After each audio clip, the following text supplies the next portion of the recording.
සුබ දවසක් කියලා ප්‍රාර්ථනා කරනවා ඔයාලා හැමෝටම. ඉතින් අද උදෙන්ම රෙදි ටිකක් හොදලා දාලා මට තිබුණා මේ මිරිස් ටිකක් ගෙනල්ලා වේල ගන්න. ඉතින් ඒ ටිකත් අද හොඳට අවුව පායලා තියෙන නිසා මිරිස් ටිකත් වේල ගන්න දැම්මා. ඉතින් ඒ අතරේ පෝර දාලා ඉවර වෙලා තිබිච්ච නිසා මට අද ඉතුරුණා මල් පැලයක් හිටව ගන්න. ඉතින් මේ මල් පැලේ ඇන්තූරියන් එක මේ જાතිය මගේ ළඟ තිබුණේ නැහැ. ඉතින් ඒකයි තව පුංචි සැන්සවේරියා වර්ගයක් මේක. මේකත් මට හම්බුණා මගේ යාළුවෙක්ගෙන්. ඉතින් මේ දෙක අද මං හිටව ගන්න තමයි හැදුවේ. සැන්සවේරියා ඒ පුංචි පැලය මේ පොකුරු හැදෙනවා ලොකුවට අර කොළ දිගට හැදෙන්නේ නැහැ. ඉතින් ඒක මට හිතුණා ඒක ගේ ඇතුලේ ස්ටූල් එකකට තියන්න පුළුවන් කියලා. ඉතින් ඒක ගොඩක් ලොකු වෙන්නේ නැහැ. ඒ කියන්නේ පෝච්චිය හැටියට තමයි ඒක හැදෙන්නේ. ඉතින් මේ වගේ පුංචි පෝච්චියක හිටව ගත්තාම මේක හරිය ලස්සනට හැදෙනවා. හැබැයි ටිකක් ලොකු පෝච්චියක අපි හිටව ගත්තොත් ඕකේ පඳුරු 2-3ක් හැදිලා ලස්සනට පොකුර වගේ තියෙනවා. ඉතින් තමුන් කැමති විදිහට මේක හිටව ගන්න පුළුවන්. මේකේ කොළ පාට වර්ගයක් තියෙනවා. ඊගාව ඒක නම් මගේ ළඟ තියෙනවා. ඕක තිබුණ නැහැ මගේ ළඟ. ඉතින් ඒ නිසා මට යාළුවෙක් එක දුන්නා. ඒකයි අර ඇන්තූරියම් පැලේ. ඒ ඇන්තූරියම් පැලෙත් ඒ පාට මගේ ළඟ නැහැ. අනිත් පාට වර්ග නම් මගේ ළඟ ගොඩක් ඒවා තියෙනවා. හැබැයි ඉතින් ලොකු ගණන් වල ඒවා සල්ලි දීලා අරගෙන ඇවිල්ලා නම් එහෙම තාම හැදුවේ නැහැ. ඒනට මගේ ළඟ තියෙනවා පැල ටිකක්. ඒ කියන්නේ මම බෝ කරගෙන එකින්කට එහෙම හදාගත්ත පැල ටිකක් තියෙනවා. ඉතින් හැමදාම ඒවල මල් පිපෙනවා. හරි ආසයි දැක්කහම ඉතින් මම ඒවට ඉතින් පෝර දාලා පරිස්සමෙන් බලා ගන්නවා මල් පිපෙනකොට හරි ආසයිනේ. ඉතින් අද ගොඩාක් අවුව පායලා තිනවා ගොඩාක් අවුව සැරයි. ඉතින් දැන් ඇන්තූරියම් පැලෙත් අපි හිටව ගමුකෝ එහෙනම්. ඉතින් පොල් එලි දෙකක් අරගෙන ඇවිල්ලා දැන් අද මගේ කොහොබත් ඉවර වෙලා. ඉතින් ඒ නිසා මං කලේ මේ පොල් එල්ලේ තියෙන පොල් මුඩු ටික ගලවලා වෙන් කරගත්තා. ඉතින් ඇත්තටම කොහොබත් උයි වැලි මික්ස් කරලා හදාගන්න නම් ගොඩක් හොඳයි. ඉතින් අද මගේ ළඟ නැති නිසා ඉතින් මෙහෙම හැදුවත් ප්‍රශ්නයක් නැහැ. මුකුත්ම වෙන්නේ නැහැ. වැලි අවශ්‍ය වෙන්නේ නැහැ ඇත්තටම කියනවා නම්. මේ වගේ හැදුවත් හොඳට අපිට හදාගන්න පුළුවන්. ඉතින් පොන්චියට පොල් එලි කෑලි ටික කපලා අරගෙන පොල් මුඩුත් එක මිශ්‍ර කරලා තමයි අද මං හිටව ගන්න හදන්නේ. සමහරක් වෙලාවට දැන් ඇන්තූරියන් වල ගොඩක් වෙලාවට මේ හැමදාම මල් පිපෙන නිසා මම ගොඩක් කැමති ඒකයි. දැන් වෙන මල් ಜಾති වල නම් නිතරම මල් හැදෙන්නේ නැහැනේ. එක කාලයකට විතරයිනේ. ඉතින් ඒනට ඇන්තූරියන් වගේ පැලයක් හිටවපුවම ජීවිත කාලෙටම මේ මල් පැලේ තියෙන කම්ම මල් හැදෙනවා. ඉතින් ඒක හරි ලස්සනයි. මලක් පිපුණාමත් ගොඩක් කල් තියෙනවා. ඉතින් ඒ නිසා මම ගොඩක් කැමතියි ඇන්තූරියන් වලට. ඉතින් වතුරත් අතර ලොකු ප්‍රමාණයක් අවශ්‍ය වෙන්නේ නැහැනේ. ඉතින් මේ වගේ පුංචියට පොල් එලි කෑලි ටික කපා ගන්නවා. කපාගෙන පැලේ හිටව ගන්න තමයි දැන් තියෙන්නේ.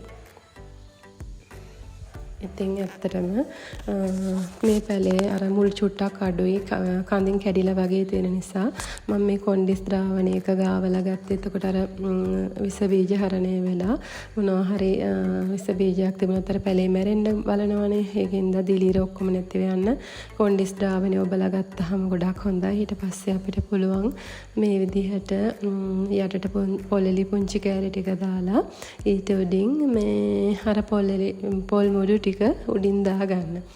ඉතින් ඒ විදිහට හිටව ගත්තාම ටික දවසක් ගියායින් පස්සේ පෝර දාන්න පුළුවන්. දැන් මම පෝර දාන්න අවශ්‍ය නැහැ. දැන් මෙහෙම දාලා වතුර ටිකක් දාලා හේවණකින් තියාගත්තාම හරි.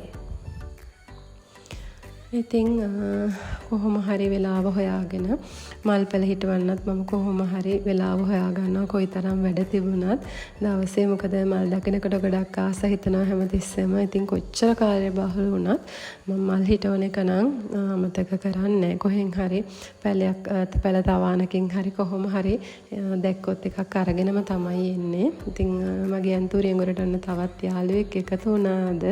ඔන්න බලන්නකො මල් ටික ලස්සනට පිපිලා hina වෙවි ඉන්න හැටි.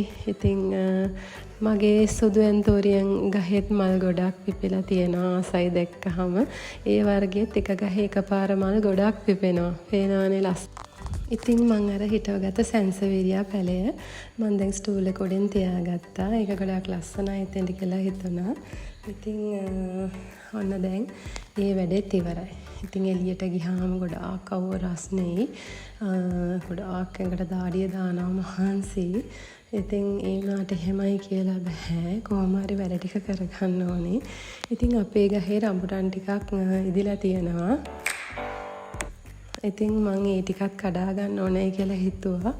හැබැයි ඉතින් කඩා ගන්නවා කියලා හිතුවට ගොඩක් උඩ තියෙන්නේ. ඉතින් කොහොම හරි කඩා ගන්නයි කියලා හදන්නේ කික්කක් ටිකක් ඔසමදි. පල්ලෙහා තියෙනේම ඔක්කොම ලේන්න කාලා. ඉතින් යාලත් කන්න ඕනේනේ අපි වගේම නේද? ඉතින් යාලටත් ටිකක් ඉතුරු කරලා ඉතුරු ටික කඩා ගන්න කියලා තමයි හදන්නේ. හැබැයි ටිකක් උස මදි වගේ උඩ බලන්නත් අමාරුයි. ඇස් දෙක රිදෙනවා ඌව සැරින්ද. ඉතින් පුළුවන් ප්‍රමාණය චුට්ටක් විතර කඩා ගන්න ඕනේ කියලා හිතන දුව කඩලා දෙන්නයි කියලා දැන් දවස් දෙක තුනක ඉඳලම කියනවා. ඒත් මට කඩන්න වෙලාවක් හම්බුනේත් නැහැ. ඔන්න ඉතින් දැන් එයාගේ ඉල්ලීමෙන් බේරෙන්නම බැරි කමට දැන් අද ටිකක් කඩලා දෙනවා. ඉතින් අවිස්සාවේ එල්ලෙනේ අපි ඉන්නේ. ඉතින් ගොඩක් වෙලාවට මෙහි රම්බුටන්, මැංගෝස්, දෝරියන්, ගඩගොඩන් වගේ දේවල් ගොඩාක් හැදෙනවා.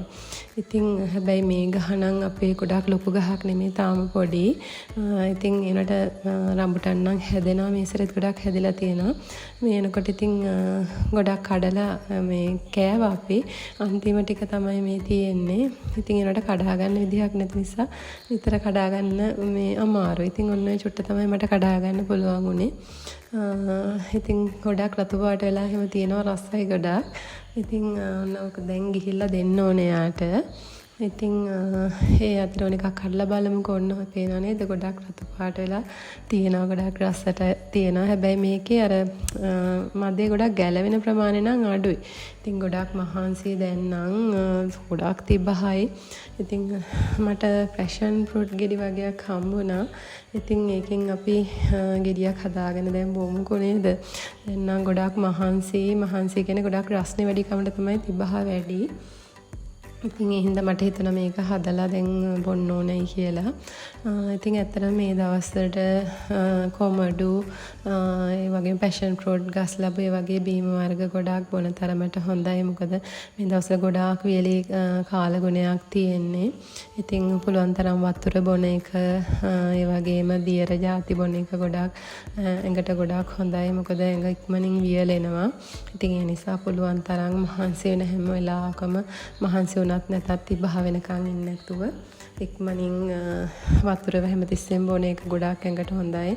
නැත්නම් ඇඟ වේලෙන්න පටන් ගන්නවා. ඉතින් මතක තියාගන්න ඕනේ දවසකට ඒ අවශ්‍ය වතුර ප්‍රමාණය බොන්න. මොකද අපි වැඩ කරනවා වගේම අපි ගැනත් හිතන්න ඕනනේ. සමහරක් වෙලාවට අපිට අපිවම අමතක වෙනවා වැඩත් එක්ක.